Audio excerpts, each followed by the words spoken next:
As celebrações da Páscoa normalmente têm como ponto máximo a sexta-feira, a chamada Sexta-feira Santa ou Sexta-feira da Paixão. Mas os acontecimentos que levaram à morte do nosso Senhor e Salvador Jesus Cristo começaram muito antes disso. Se a gente pegar aquele momento mais próximo da sua morte, a gente pode relembrar alguns eventos importantes que aconteceram na quinta-feira. Em Mateus capítulo 26, do versículo 1 ao versículo 5, nós temos o seguinte relato. Tendo Jesus acabado todos estes ensinamentos, disse a seus discípulos: Sabeis que daqui a 2 dias celebrar-se-á a Páscoa, e o Filho do Homem será entregue para ser crucificado. Então os principais sacerdotes e os anciãos do povo se reuniram no palácio do sumo sacerdote chamado Caifás e deliberaram prender Jesus à traição e matá-lo. Mas diziam: não durante a festa, para que não haja tumulto entre o povo. Este acontecimento aqui narrado por Mateus provavelmente aconteceu ali em algum período entre o ano 30 e 33 da era cristã. Quando a gente chega um pouco mais à frente no relato de Mateus, a partir do versículo 17, Jesus manda os discípulos irem à casa de um homem para que eles pudessem preparar a Páscoa, que já estava muito próxima ali. Jesus diz aos discípulos que dali a 2 dias ele seria morto. Os discípulos então preparam essa grande refeição, essa Páscoa. Na ocasião, Jesus institui a Santa Ceia. Nós encontramos esse relato a partir do versículo 23 do capítulo 26 do Evangelho de Mateus que nós acabamos de ler. Jesus revela aos discípulos quem seria o traidor entre eles. Um entre os discípulos haveria de traí-lo. Isso naturalmente gerou um clima ruim entre os discípulos, porque eles passaram a se questionar quem seria entre eles o traidor. Mas Jesus diz que entre eles tinha não só um traidor, mas também alguém que o negaria, e este seria Pedro. Aquela longa reunião, tranquila, terminou com um hino. Sem dúvida, Jesus e os discípulos cantaram ali um dos salmos, que era o material do Antigo Testamento que eles tinham disponível ali para eles.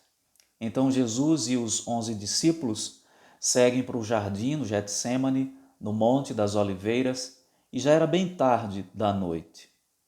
De repente, Jesus chama os discípulos para um momento de oração e vigilância. Ele se afasta dos discípulos e se retira para um lugar onde ele pudesse orar sozinho.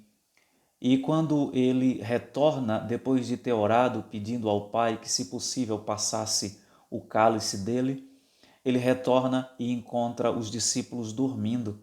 E Jesus então os repreende, dizendo: vocês não podem vigiar e orar nem um pouco comigo? Já era bem tarde. E o texto diz, se você acompanhar a narrativa, que de repente Jesus é tomado por uma tristeza, por uma angústia muito grande, porque ele sabia que os seus sofrimentos eram muito grandes, a ira de Deus recairia sobre ele e ele emocionalmente sentiu o peso da missão sobre os seus ombros.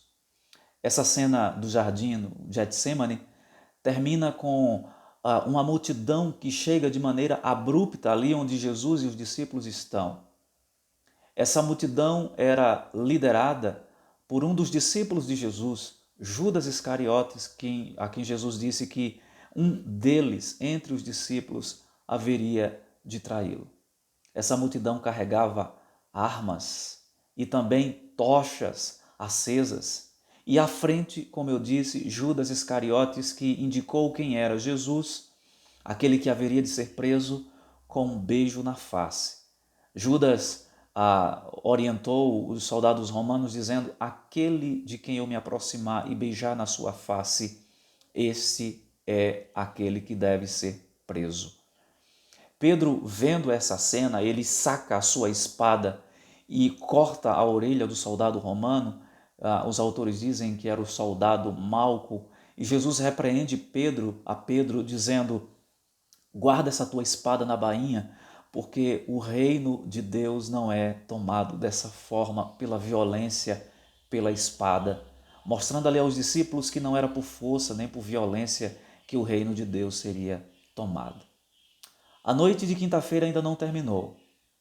Jesus foi interrogado por Anás, sogro de Caifás, que era o sumo sacerdote daquele ano. Enquanto Jesus era interrogado pelas autoridades, parte daquilo que ele havia dito estava se cumprindo lá fora. Pedro estava no meio da multidão e de repente alguém o identifica como um discípulo de Jesus. E Pedro logo se excusa e diz: não, eu não conheço esse homem. Em outra ocasião, novamente alguém o associa a Jesus, dizendo: ele anda com ele, estava com Jesus. E Pedro, mais uma vez, tira o seu corpo, dizendo: não conheço esse homem. Pouco tempo depois, estavam todos ali em volta de uma fogueira e uma mulher olha para Pedro, e diz: este é um dos que andavam com o Galileu. E Pedro então começa a praguejar contra o nosso Senhor, dizendo que não o conhecia. E logo em seguida, o galo canta e Pedro toma consciência de que as palavras do nosso Senhor tinham se cumprido na sua própria vida. E assim, a madrugada daquele dia se encerra. No outro dia, você pode acompanhar o relato aí ainda no capítulo 26 do livro de Mateus. Jesus foi preso e ele foi levado ao sinédrio para ser ouvido, para ser inquirido, questionado. Ele foi da casa de Caifás até o pretório, do pretório ele voltou novamente, foi para a casa de Herodes, e da casa de Herodes Jesus foi ao pretório novamente. Por causa desse intercâmbio de Jesus entre a casa de Herodes e a casa de Pilatos, acabou acontecendo um fato curioso. Pilatos e Herodes acabaram fazendo as pazes. O evangelista Lucas, no capítulo 23, versículo 12, relata esse fato, porque eles até então viviam como inimigos, mas por conta desse episódio da prisão de Jesus e do seu julgamento, eles acabaram fazendo as pazes. Jesus, então, é levado de volta à presença de Pilatos, sob a acusação de provocar tumulto no meio da multidão, incitando a multidão contra o governo romano, contra César. Jesus, então, foi acusado desta forma. Depois do interrogatório, Pilatos ele fica convencido de que Jesus era inocente. Mas ele faz algo. Ao invés de dar uma sentença liberando Jesus de qualquer tipo de acusação, ele joga para a multidão, como é dito no ditado popular. Havia nessa época um preso, um criminoso chamado Barrabás, e era comum em períodos de festa se soltar um preso. E então Pilatos viu nisto uma ocasião para lavar as suas próprias mãos. E ele então leva Jesus à presença das multidões, enfurecidas, enraivecidas com o mestre, e pergunta à multidão se ela gostaria que Barrabás ou Jesus fosse solto. E a multidão enfurecida, eufórica, gritava que era para soltar Barrabás, solta Barrabás e prende a Jesus. O resultado disso é que Jesus foi condenado à morte por crucificação, e Pilatos lavou as suas mãos. Já estamos na sexta-feira. Todos esses eventos que eu acabei de mencionar, Jesus sendo levado à presença de Pilatos, depois levado ao pretório e depois novamente à presença de Herodes e por fim de volta a Pilatos, que deu a sentença sob a alegação de que o povo estava pedindo a condenação, isso tudo sexta-feira. Jesus então, depois de ter sido condenado, ele foi crucificado. E o evangelista João nos diz, no capítulo 15, versículo 25, que por volta da hora terceira. Aqui é necessário a gente conhecer um pouco como funciona o calendário judaico. O relógio judaico funciona da seguinte forma: das 6 da manhã até as 18 horas, nós temos um dia. Das 19 horas até as 6 da manhã do dia seguinte, nós temos outro dia. Então, quando João relata que Jesus foi crucificado por volta da hora terceira, muito provavelmente ali por volta das 9 horas da manhã da sexta-feira é que o nosso mestre foi crucificado.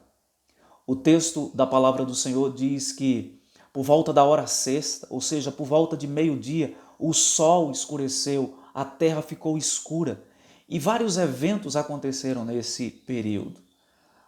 Jesus foi esbofeteado enquanto estava na cruz, ele recebeu uma coroa de espinhos sobre a sua cabeça, deram-lhe vinagre quando ele teve sede, e as pessoas passavam e zombavam dele, dizendo: se és filho de Deus, desce da cruz. A terra escureceu. 3 horas aproximadamente a terra ficou em densas trevas.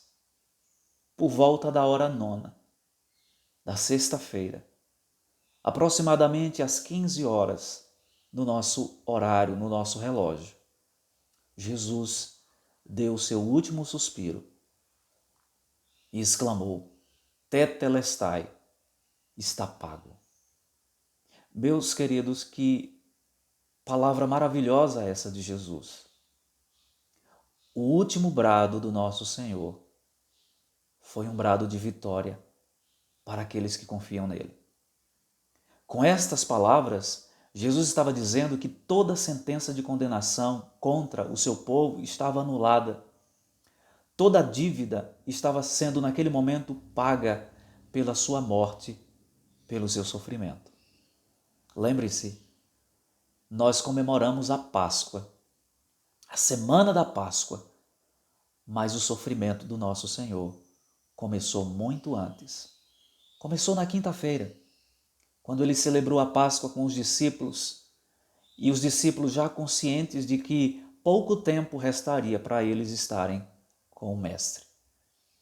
Que o Senhor te abençoe e que Ele possa fixar na sua mente essa mensagem poderosa da Páscoa. Jesus morreu para nos resgatar do pecado e para nos absolver diante de Deus.